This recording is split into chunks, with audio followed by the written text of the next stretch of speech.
자, 옆에 계신 지체들과 손을 잡고 서로 인사하겠습니다. 여러분의 가정에 하나님의 축복이 임하길 바랍니다. 그렇게 시작. 여러분의 가정에 하나님의 축복이 임하기를 바랍니다. 자, 지난주 말씀 기억하면서 서로 고백합시다. 시작. 파괴된 자연 환경, 우리들이 변화되면 하나님께서 고쳐주십니다. 시작. 세상을 향해 손가락질하지 말고 우리가 먼저 악행에서 떠납시다. 자, 마지막 한 줄입니다. 지난주 말씀 기억하시면서 시작. 기도하는 한 사람이 기도 없는 한 민족보다 강합니다. 함께 구합시다. 응답하실 줄 믿습니다. 우리 찬양하겠습니다. 이 찬양입니다. 땅을 회복시키기를 바라는 마음, 우리의 토지를 바꿔 주시기를 바라는 마음으로 함께 반주 없이 찬양해 보겠습니다. 이 땅의 황무함을 보소서. 하늘의 하나님 긍휼을 베푸시는 주여, 우리의 죄악 용서하소서.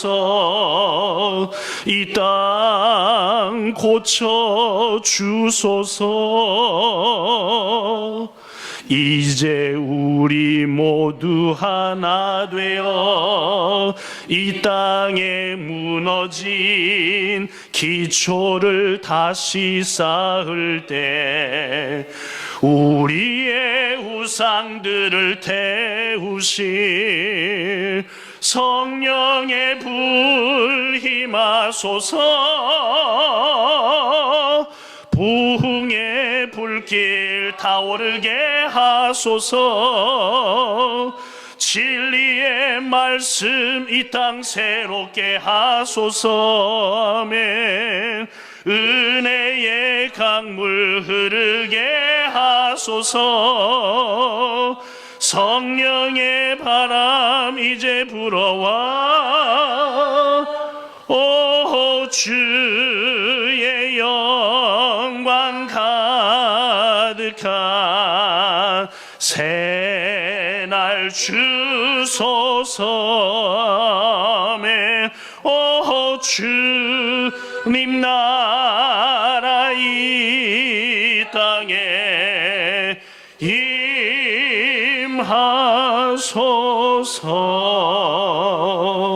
아멘. 이 땅의 황무함이 여러분과 저의 회개와 기도 변화를 통해서 반드시 회복되는 역사, 지난주 말씀대로 있게 될 줄로 믿습니다.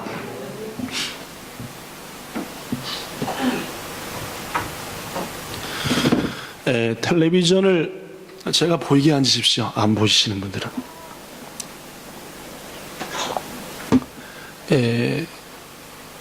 자주 보는 편입니다. 뉴스는 하루도 빠짐없이 꼭 봅니다. 그 다음에 이런저런 정보를 주는 방금이도 꼭 보는데, 제가 좋아하는 텔레비전 방금이 중에 하나가 NHK에서 매주 월요일부터 목요일까지 저녁 7시부터 7시 30분부터 7시 55분 정도까지 하는 크로즈업 겐다이라고 하는, 현대의 여러 가지 것들을 크로즈업 시켜본다라는 그런 방금입니다. 최근 일본과 세계에서 일어나고 있는 현상이나 혹은 사건 혹은 물건 이런 것들에 대해서 집중적으로 전문가들을 통해서 한번 밝혀보고 얘기해보는 방금이어서 제 개인적으로 굉장히 좋아합니다. 그래서 저녁 7시에 NHK 뉴스를 꼭 보고, 그 뉴스가 끝나면 7시 반에 곧바로 크로즈업 겐다이라고 하는, 개주요비부터 목요일까지만 하는 건데, 재방송은 밤 12시부터 12시 10분인가부터 똑같은 시간 하나. 재미있어서 꼭 보는 방금. 지난 5월 21일 날, 그러니까 지난 수요일입니다. 그날의 크로즈업 겐다이의 주제는 읽어볼까요? 시작. 웃나? 네. 고세키노 나이 고도 못하지라고. 뭔 말입니까? 한국말로 하면 호적이 없는 애들. 호적이 없는 애들. 무슨 말이냐? 그 내용을 소개하면 다음과 같습니다. 매년 일본에서는 부모로부터 태어나기는 했는데 호적을 가지지를 못해서 법적으로는 일본에 없는 애가 최소한 500명이랍니다. 태어는 났는데 호적이 없어요. 그 사람이 법적으로는 이 세상에 존재하지 않는 겁니다.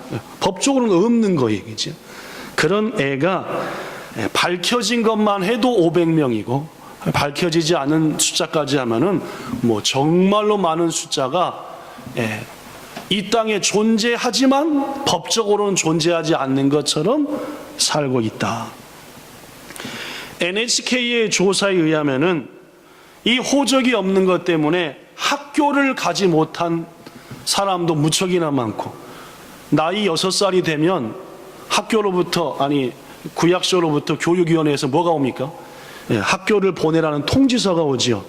호적이 없으니까 그 친구 이름이 구약소에 있어요, 없어요? 없습니다. 그러니까 통지가 와야 하나요? 안 오는 겁니다. 학교를 못 가는 겁니다. 30년 이상 호적을 갖지 못해서 일자리를 구할래도 신분증이 없으니까 일자리를 못 구합니다. 결혼을 하고 싶지만 결혼신고가 안 돼요. 왜냐하면 내가 없는 건데 법적으로. 그렇죠? 해외여행을 가고 싶어도 갈 수는 없습니다. 내가 없는 거니까 해외여행 갈 때 꼭 뭐 필요하죠? 여권이 있겠어요, 없겠어요? 만들어질 수가 없는 겁니다. 호적이 없이 인생을 산다는 거, 법적으로는 내가 안 존재해요. 내가 있음에도 불구하고. 신분증도 없기요. 은행 거래 안 됩니다. 은행 가서 통장 개설을 하면 반드시 뭘 달라 그래요? 근데 없잖아요, 그죠? 안 되는 거예요. 운전 못 합니다. 해외도 못 가요. 결혼도 못 해요. 학교도 원칙적으로 갈 수가 없습니다. 호적을 1년에도 최소 500명 이상, 더 많은 숫자 사람들, 지금 일본 땅에 수많은 사람들이 호적을 가지 못하고 있는데, 그 가장 큰 이유가 뭔가 따져봤더니 가정 내 폭력 때문이었습니다. 가정에서 폭력을 휘둘러요. 주로 누가 휘둘릅니까? 힘만 센 머저리 남편들이 휘둘리죠. 그렇죠? 힘만 센 남자들이 폭력을 휘둘립니다. 여자가 남자 별로 없죠.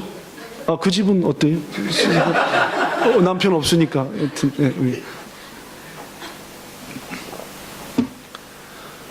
부부가 결혼을 했는데 이 못된 남자가 틈만 있으면 부인을 막 팹니다.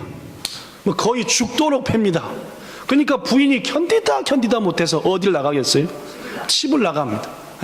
그래도 좀 센 부인은 이혼 딱 하고 법적으로 끊어버리고 나갈 텐데, 대다수 여인들은 집 나갈 때 어떻게 나가요? 무서워서 도망치고 나갑니다. 그러면 꼭 부인 때린 못된 남자일수록 그런 나간 부인을 어떻게 해요? 찾으려고 온 동네 다 다닙니다. 걸리면 뭐 한다? 죽여본다. 그죠? 어디 감히 나를 버리고 도망가? 요것이 해가지고 못된 남자일수록 지가 때려서 나갔으면 회개를 안 하고 어떻게 해요? 찾아서 더 팬다. 그러면 이 부인은 어떻게 하겠어요? 더 꼭꼭 숨는 겁니다. 이러한 예가 일본의 비일비재한, 일본만 그러겠습니까? 그렇죠? 그런데 이 집을 나간 여인이 여기저기 도망다니다가 드디어 남편의 추적을 뿌리치고 어느 곳에 정착했다고 합시다. 사람이라는 게 어느 곳에 정착하면 또 어떤 사람이 생겨요? 좋아하는 사람이 생기지 않겠습니까? 그죠? 내가 안 좋아해도 또 아이떼가 날 좋아할 수도 있지 않습니까? 그러나 나는 한번 남자한테 뒤었으니까 가정을 꾸미고 싶어요, 안 꾸며요? 나까나까 어렵습니다. 그런데도 불구하고 또 남자가 자기 아니면 못 살겠다는 등 막 어떻게 하면 여자들은 어떻게 돼요? 혹 또 넘어가가지고 어떻게 해요? 둘이 방을 살림을 차립니다. 뭐가 생겼어요? 애가 생겼네. 딱 낳네. 누구 아들이에요, 애가? 예. 이 두 사람의 자식입니까? 전 남편과 이 부인의 자식입니까? 예. 의학적으로는 누구 자식인데? 이 두 사람의 자식인데 일본 법으로는 누구 자식이다? 전 남편의 자식이 돼야 된대요. 뭐가 아직 안 됐으니까? 아하, 이혼이 안 됐으니까. 이 애의 호적을 올리려면 가난하지 누구의 동의를 얻어야 된대요? 아직 이혼하지 못한 누구 남편? 법적으로 남편. 네, 동의를 얻지 않으면 안 된답니다. 근데 도망댕기다가 딴 남자 만나서 애까지 낳았다? 그러면 여자 마음에 어떤 마음이 들어? 이 남자한테 갔다가는 나만 죽는 게 아니라 누가 죽는다? 그 남자의 자식까지 죽는다. 그러면 가겠어요, 안 가겠어요? 여러분 같으면 여자분 나까나까 어렵습니다. 그래서 애가 불쌍하니까 구약소 시약소 가는 거죠. 이 남자 사이에 애를 낳았다. 출생 도독계를 하고 싶다. 받아줘요, 안 받아줘요? 일본 법으로는 안 받아준답니다. 누구랑 같이 오라? 법적인 네 남편과 같이 오라. 이런 악법이 어디 있습니까? 그죠? 그런데 일본 법이 그렇답니다. 그러다 보니까 새로 태어난 애들이 최소한 500명이 매년 가서 신고하려고 가는데 구약소 시약소에서 대치짓기를 안 받아주는 거예요. 그래서 파악된 게 500명입니다. 그러면 여러분 그 외에도 즉 아예 신고하려고 가지도 않은 부모까지 합치면은 1년에 수많은 애들이 태어났지만 누구 때문에? 그렇죠. 자기의 부모와 혹은 이 남자 씨는 법적으로만 부모지 부모도 아니지 뭐, 그죠? 예. 이 엄마와 부모, 얕은 부모들의 어리석음과 죄 때문에 태어났지만 법적으로 이 땅에 존재하지 않는, 학교도 신분증도 아무것도, 결혼하고 싶어도 문제, 일하고 싶어도 신분증이 없어. 내가 이 땅에 살고 있지만 부모 때문에 나는 이 땅에 지금 법적으로는 안 살고 있는 이런 예가 이 땅에 너무너무 많다. 이런 애들을 어떻게 구제해야 되는 거 아니냐, 뭐 이런 얘기가 지난 5월 21일 수요일 날 있었던 크로즈업 겐다이라고 하는 데 있어서 소개했던 호적이 없는 자녀들이라는 내용이었습니다. 여러분 기가 막히지 않습니까? 그죠? 기가 막힌 얘기.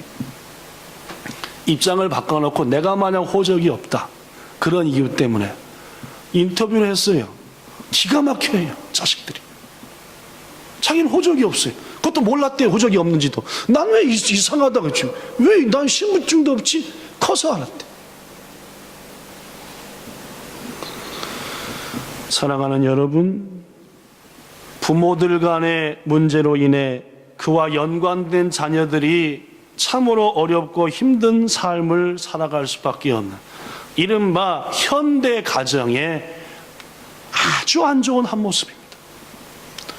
지금 우리가 살아가고 있는 이 현대의 가정들에는 참으로 많은 문제들이 과거보다 늘어났습니다. 예를 들면 불임, 6쌍 중에 한 쌍이 부부 사이에 정식으로 자녀를 못 낳는데요. 뭐 슬픈 일입니다. 부부가 결혼했는데 자녀가 없다. 아무리 자녀를 소망해도 없다. 뭐 100쌍, 1000쌍 중에 하나가 아닙니다. 더구나 DV, 뭡니까? 가정 간의 폭력입니다. 아까 그런 걸 DV라고 합니다. 남편이 자식을, 아내를 막 두드러 패요. 괜히 막 열만 받으면 와서 패요. DV. 그 다음에 이혼, 고부간의 문제, 기러기 가족 문제, 수많은 가정 내 문제들이 이 땅에 존재한다는 말입니다. 여러분 잘 들어보십시오. 이 세상에 존재하는 공동체 중에서 가장 행복하고 가장 따뜻해야 될 곳이 어디입니까? 가정입니다. 인간은 세상에서 아무리 힘들어도 어디 돌아와서 가정 와서 용기 얻고 회복 얻고 힘 얻어야 되는 곳이 뭐요? 가정이요. 세상에서 아무리 힘들어도 따뜻한 가정이라서 풀고 용기 얻고 또 세상 나가고, 이게 아름다운 삶입니다. 그런데 세상에서 힘들었는데 집 들어오니까 어떻게 해요? 더 괴롭네. 이 세상에 가정이라고 하는 공동체가 어떻게 생겨났습니까? 하나님이 세우셨습니다. 최초의 인간 아담을 만드시고 아담이 혼자 있는 것이 영 애처로우셨어요. 외로워요, 아담이 혼자 영막. 그래서 안 되겠어 하나님께서 외로운 아담을 위해서 누굴 만들어 주셨습니까? 하와. 이야, 아담이 보는 순간 얼마나 기뻤는지 모릅니다. 성경에 나오지는 않지만 하나님이 주례를 하셨겠지요. 네 둘은 부부다. 손잡고 잘. 그렇습니다. 성경 곳곳을 보면은 하나님께서 최초의 가정을 만드시고 그 다음에 그 가정을 통해 우리 사람들이 행복을 누리게 하셨어요. 따뜻함을 누리게 하셨다는 말입니다. 고로 가정이라고 하는 것은 하나님께서 여러분과 저 우리 인간에게 주신 최초의 아름다운 선물입니다. 그런데 말씀드린 것처럼 이 가정이 몸살을 앓고 있습니다. 하나님을 믿는 가정들조차도 예외는 아닙니다. 자, 이 말이 맞습니까? 틀립니까? 읽어볼게요. 신앙생활은 곧 교회생활이다. 자, 이 말이 맞는가 틀리는가 한번 새겨. 신앙생활을 하는 것은 교회생활을 하는 것이다. 맞는 것 같기도 하고 틀린 것 같기도 하고. 이것은 신앙생활과 교회생활이 같다라는 말인데 실은 신앙생활이 훨씬 크고 그 중에 일부가 교회생활인 겁니다. 우리가 신앙생활 한다는 것은 교회에서도 신앙생활하고 있고 세상에 나가서도 그리스도인답게 신앙생활을 해야 되는 것이고 어디 가서도 가정 속에서도 신앙생활을 하는 겁니다. 그리고 신앙생활이 이만하다 보면은 극히 일부가 교회생활인 거예요. 그리고 신앙생활은 곧 교회생활이다 하는 말은 실은 옳은 얘기는 아닙니다. 성경이 우리에게 말하는 교훈은 신앙생활이 곧 교회생활이라는 말보다도 실은 신앙생활이 곧 가정생활이라는 말에 훨씬 더 가까워요. 즉 신앙생활이 이만하다 보면은 교회생활은 요만한 거고 실은 가정생활이 이만하다라는 말입니다. 조금 더 설명을 해볼게요. 우리의 신앙이 가장 아름답게 자라고 가장 먼저 꽃을 쫙 피워야 될 곳은 교회가 아니라 어디라는 거예요? 가정입니다. 아무리 교회 안에서 모범적인 신앙인의 모습을 막 나타낸다 하더라도 그것이 가정에서 증명되어지지 않고 가정에서 온전한 신앙을 나타내지 못한다면 그 신앙은 절름발이 신앙이고 보여주기 위한 신앙뿐이다 그 말입니다. 다시 말하면 신앙의 순서는 가정 안에서 잘 성장된 신앙의 열매들이 교회 속에서 나타나는 거 이거요. 가정이 무너지면 가정이 신앙 안에 없으면 그가 교회에서 아무리 신앙생활을 흉내내도 가짜다 그 말입니다. 바로 이러한 이유 때문에 하나님께서는 우리들의 가정 안에서 믿음이 얼마나 차곡차곡 성장해 나가는가, 우리들의 가정 안에서 믿음이 얼마나 자녀들에게 잘 전수되고 있는가, 여기에 관심을 갖는 거예요. 성경에서 말할 때 구원이라고 하는 것은 가정과 연관시키는 것이 참 많습니다.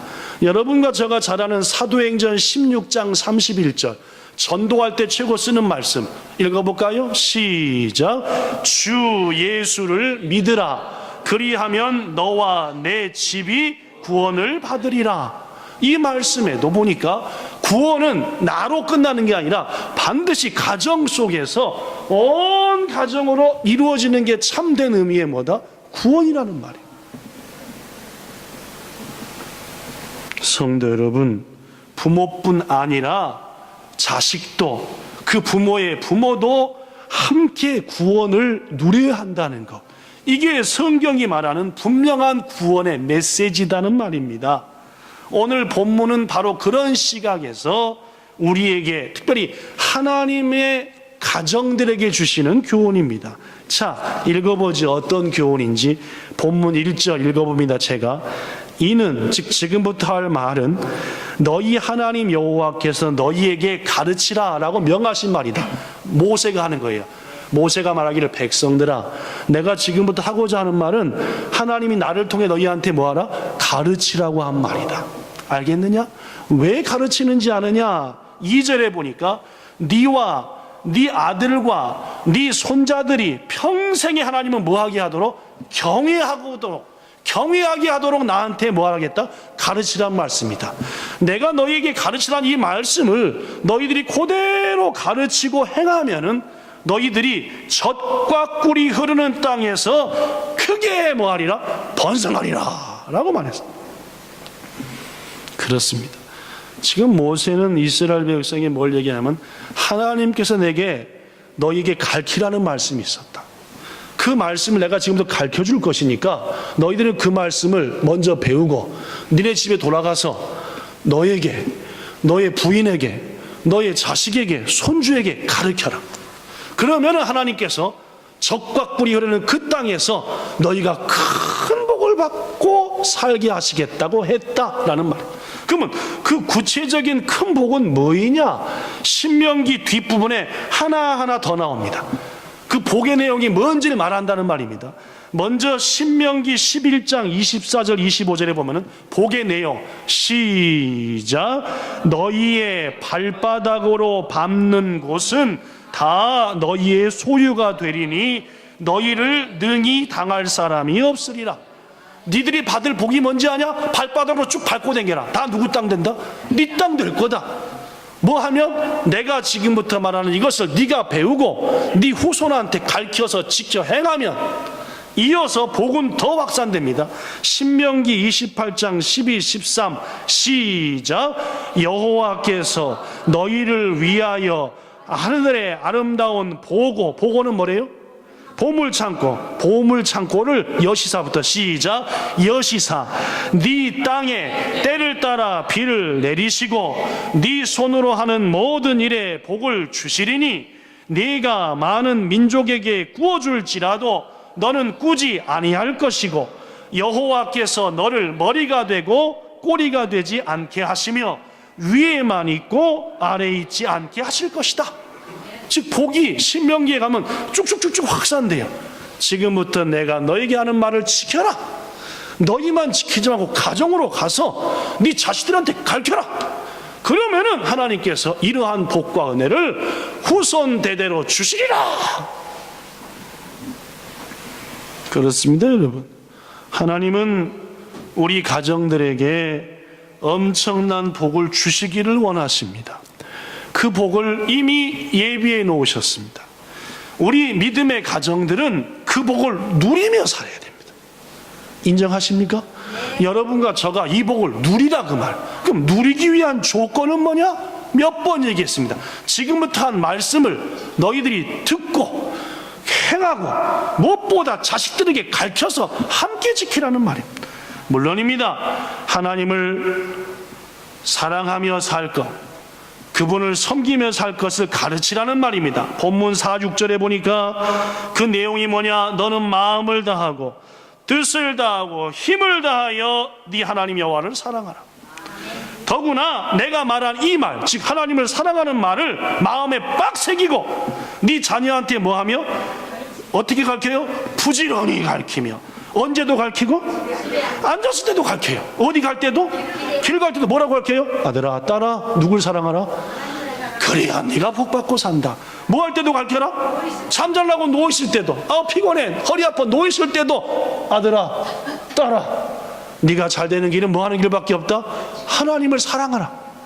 그걸 가르쳐라는 말이에요. 또 언제 할 때도 이제 다 누웠다 아침에 일어나자마자도 아들아 딸아 하나님을 사랑해라. 이 말씀을 뭐하라? 강론하라. 가르치라는 말이에요. 여러분, 신앙의 가장 밑바탕과 신앙의 가장 큰 교훈들은 어디서부터 시작되는 거예요? 이 말을 통해서 볼 때 가정에서 시작하는, 교회나 기도원이나 수양회나 선교지에서 시작하는 게 아니라 신앙의 가장 베이스, 가장 밑바탕은 가정의 부모로부터 자식들에게 교훈을 줌으로 시작된다 라는 말입니다. 고로 유대인들은 지금도 가정을 가장 중요한 신앙의 베이스로, 공동체로, 훈련장으로 여깁니다. 맡기지 않아요. 학교한테, 교회한테. 누구한테 맡겨요? 자기가 맡아 하는 거예요. 부모가 꼭 그러잖아요. 그죠? 아, 교회학교 선생님들이 어떻게 하길래 우리 애가 요새 이 모양이야? 무슨 교회학교 선생님이 어떻게 자기가 똑바로 못된 거지, 그죠? 아, 목사님이 어떻게 하길래 도대체 성도들이 그 모양이야? 아니요, 그죠? 집에서부터 신앙은 바로 서야 한다는 말입니다. 자녀의 신앙교육의 가장 중요한 부분은 교회가 학교가 아니라 가정에서 부모가 감당. 유대인들은 가정을 하나님 중심, 말씀 중심, 예배 중심으로 이끕니다. 오늘 여러분 가장 먼저 기억하십시오. 기독교인, 즉 크리스천 가정의 부모가 가장 중시해야 될 최고의 책임은 자식들한테 뭘 전수해주는? 믿음을 전수하는 겁니다. 믿음은 곧 뭡니까? 하나님을 뭐하라? 사랑하라. 다른 건 물려줄 게 아니라 바른 신앙을 물려주는 게 최고의 양육이며 최고의 부모의 역할이다. 자식을 낳은 우리들, 자녀들한테 참 염려가 많습니다. 사실 염려가 많아요. 저도 하영이, 하민이 보면서 걱정이 참 많습니다. 왜냐? 우리 부모들한테 자식들이 잘 되게 가르쳐야 될 책임이 있고, 또 자녀들이 세상에서 잘 살아갈 수 있도록 이 모양 저 모양을 가르치고 서포트해야 될 책임이 부모한테 있습니다. 그런데 여러분, 저도 자식을 한 20년 가까이 키우다 보니까 엄밀히 말해서 부모가 할 수 있는 게 많지는 않습니다. 우리 아이들이 인생에서 큰 변화를 겪는 시기, 그때는 대부분 자식들이 부모 손을 떠났을 때, 자기들이 이제 좀 더 커가지고 친구가 더 좋고 세상에 더 좋고, 그때 그들이 그곳으로부터 영향을 받아서 자신의 인생의 획을 딱 향해 나간단 말이에요. 우리 부모들이야 어떻게든지 부모 뜻대로 하고 싶지만은 아주 어릴 때나 뜻대로 되는 것 같으지 어느 정도 크면은 나까나까 부모 뜻대로 안 된다는 말이에요. 이 말은 곧 부모들이 자식을 위해서 모든 걸 할 수 있을 것 같지만은 극히 한정되어 있다는 말입니다. 그렇기 때문에 여러분, 그 자녀들이 인생의 큰 소용돌이 속에서 뭔가를 향해 딱 나가려고 할 때 부모의 힘이 미치지 못하니까 그때 자녀들이 누구를 바라볼 수 있도록? 하나님을 바라볼 수 있도록 어려서부터 훈련해야 된다는 말이에요. 우리의 자녀들이 인생의 큰 커브를 걸 때에 부모 손을 자꾸 떠나서 컵을 그니까, 영향받지 않고 걸려고 하니까 그 순간 그들이 하나님을 바라보고 그분 안에서 인생의 방향을 향해 나갈 수 있도록 여러분과 저가 어릴 적부터 우리의 자녀들이 하나님을 의지하도록 믿음을 전수해 주는 것, 이게 부모가 할 수 있는 최고로 중요한 일이라는 말입니다. 자녀들이 일평생 하나님을 의지하며 살 수 있도록 어린 나이부터 믿음을 전수해 주는 것, 그것은 그에게 최고의 자산이요 최고의 유산입니다. 분명합니다. 우리의 자녀들은 부모의 숨결이 아니라 하나님의 숨결로 양육돼야 합니다. 부모들이 언제까지 보호해주고 이끌어줄 수는 없다는 말입니다. 자식들이 늘 부모를 의지하게 만든다면 엄청나게 위험한 일입니다. 그 자식한테는 부모가 아니라 하나님을 의지하게 만들어요. 요즘 보면은 부모들이 자식들 할 일을 거의 다 해줍니다. 대학교 원서도 누가 써준대요? 요새는 부모가 써준대요. 접수도 누가 한대요? 부모가 한대요. 지난번에 4월 달에 NHK 뉴스에서 이게 나왔습니다. 요새 대학교 입학식에 부모들이 바글바글 하대요. 생각해 봤어요. 나 대학교 입학식 때 우리 부모님이 왔든가 안 왔든가. 졸업식 때는 막 친척 일가까지 다 왔었습니다. 근데 입학식 때는 나 혼자 딸랑딸랑 가서 했던 것 같은데, 일본도 그랬대요. 과거에 대학교 입학식은 지들이 가서 했답니다. 근데 요새 하영이 입학식 때도 가보니까 뭔 놈의 부모들이 이렇게 많아. 이게 자식들보다 부모들이 더 많아요? 그치, 자식은 하나고 부모 몇이니까?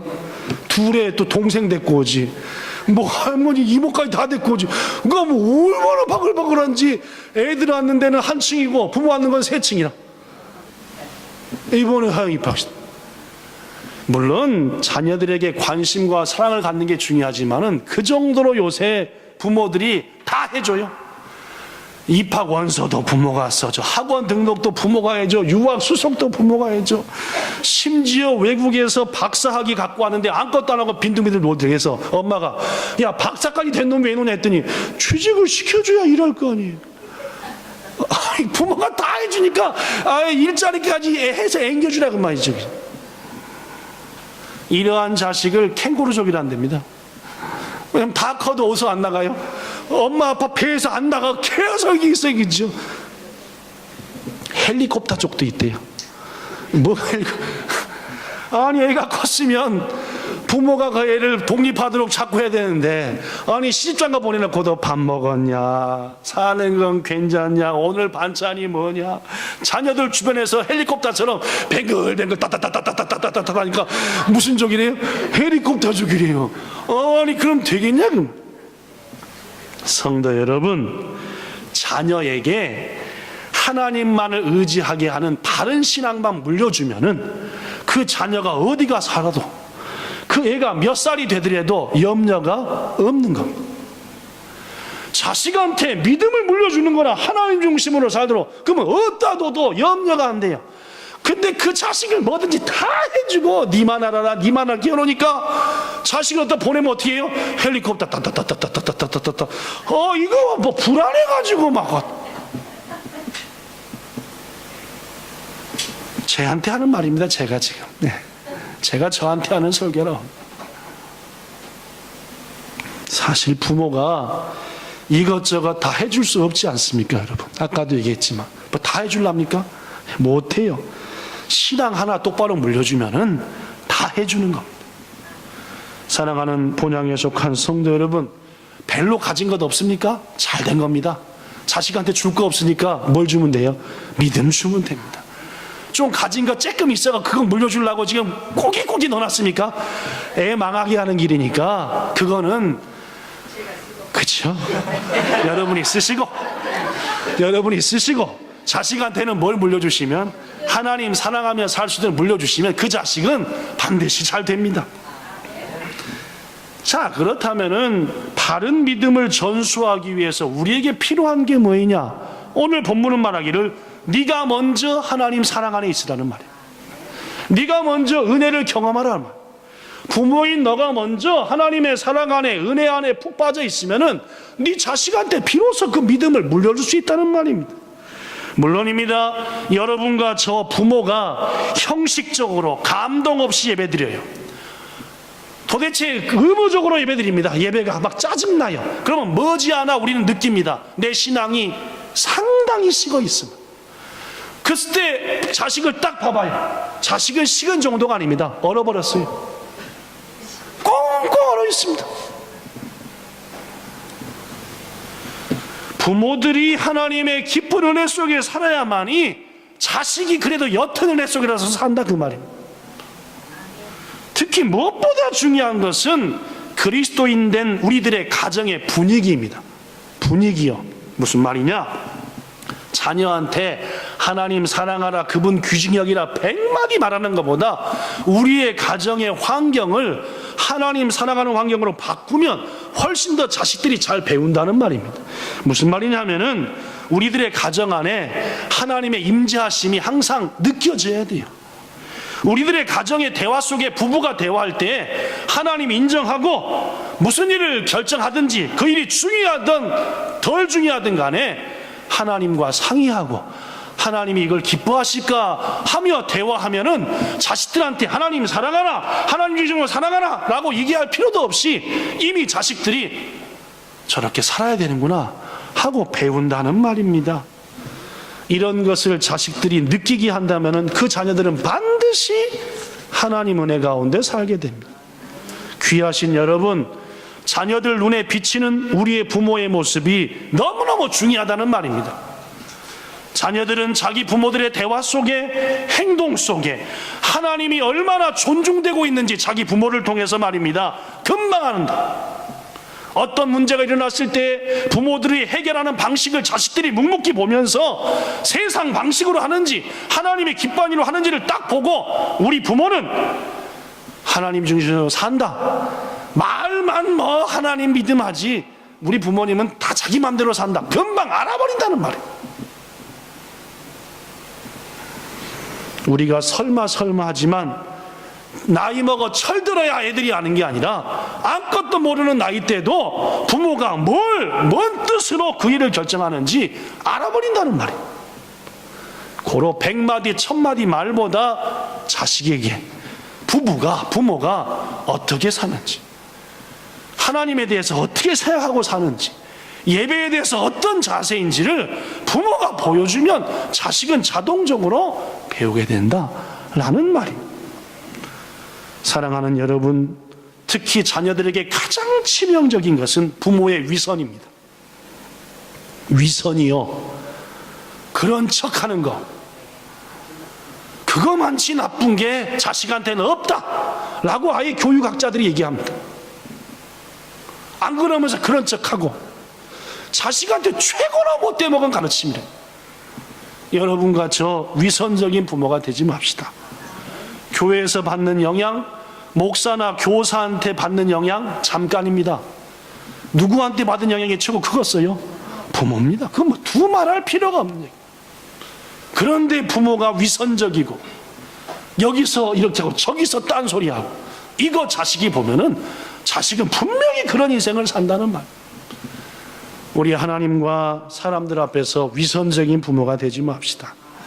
무엇보다 오늘날 현대 사회가 엉망으로 나가는 것은 그렇게 부모한테 상처받은 자식들이 그 스트레스를 세상에 막 풀어버리니까 세상이 그렇게 되는 겁니다.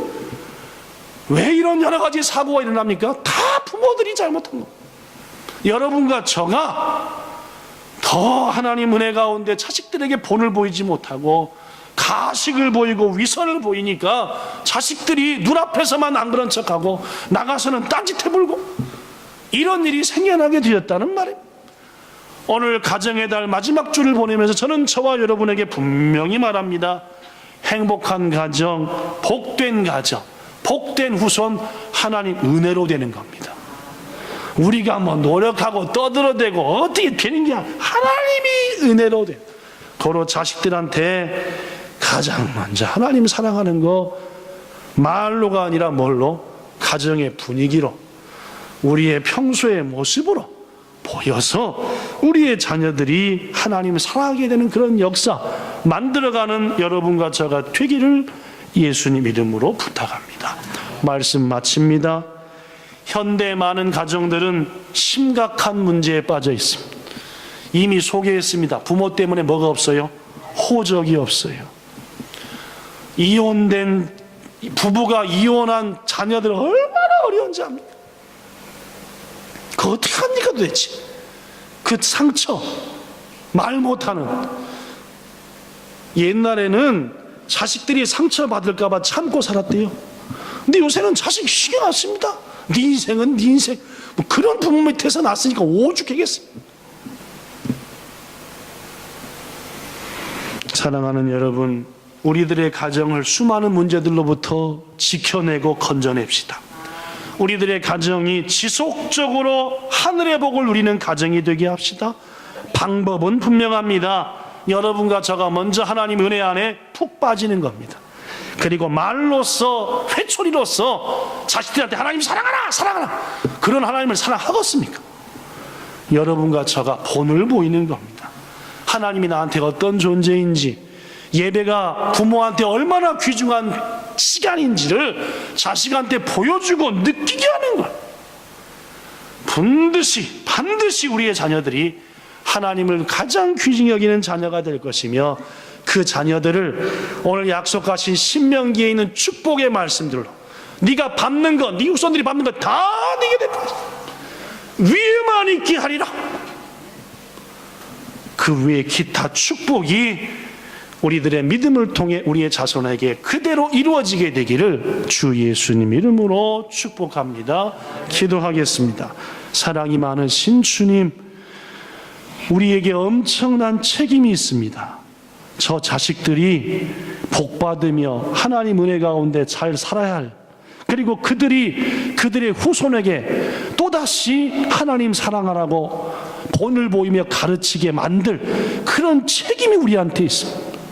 그럼 우리는 어떻게 합니까? 내 감정이 더 앞서고 내 계획이 더 앞서고 그것으로 자식을 가르쳤다고 소리만 지르고, 이게 오늘날 기독교인 된 우리들의 부모의 모습이요, 하나님 앞에 참으로 부끄럽고 죄송할 뿐입니다. 이제 바라옵나니 더 늦기 전에, 우리의 자녀들에게 아무런 영향도 끼치지 못하기 전에 이제 깨어서 우리가 먼저 돌이켜 자손들에게 가장 귀한 것을 물려줄 수 있는 종과 여기 있는 모든 성도들, 부모들 되게 도와주시옵소서. 예수님 이름으로 간절히 기도하옵나이다. 아멘.